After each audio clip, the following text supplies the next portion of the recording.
My boyfriend Ethan Blake was always busy with work. He set a rule with me that our dates couldn't exceed 1 hour. On our 5th anniversary, I went to the restroom during dinner. When I came back, he'd already paid the bill. He said impatiently, "This date has already gone 3 minutes over time. I don't have time to stay with you."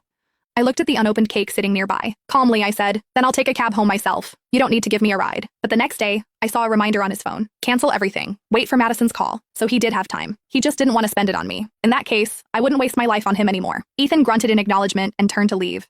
No extra explanation. He didn't even look back at me once. The waitress approached. "Excuse me, Mr. Blake only paid for his portion." She paused, pushing another bill in front of me. "This is yours." I stared at the numbers on the bill, precise to the decimal point, my fingers slowly curling. Even our anniversary dinner he wanted to split.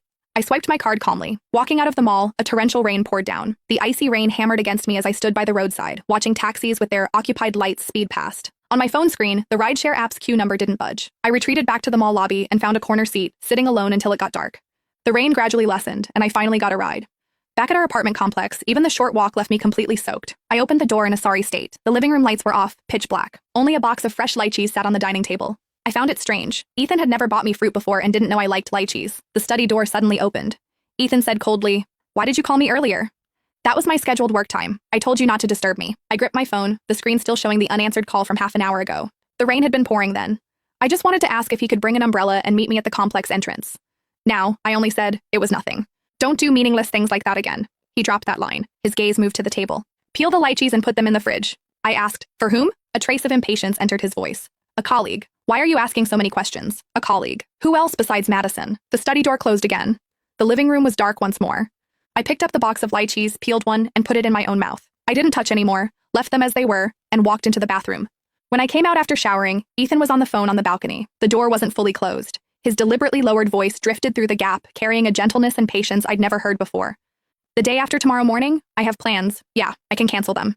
Your car is more important. I'll wait for your call. Let me know when it's fixed." I leaned against the wall, staring blankly at the floor.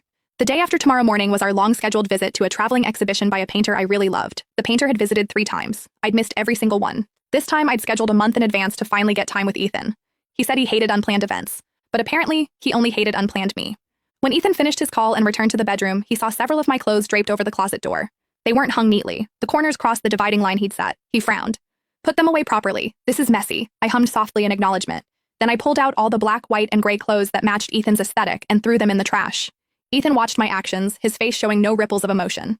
He didn't ask why. He didn't say a word. He just turned over, his back to me, and went to sleep. The next day, I woke up burning with fever. Last night's rain had caught up with me after all. Ethan was already fully dressed, standing by the bed.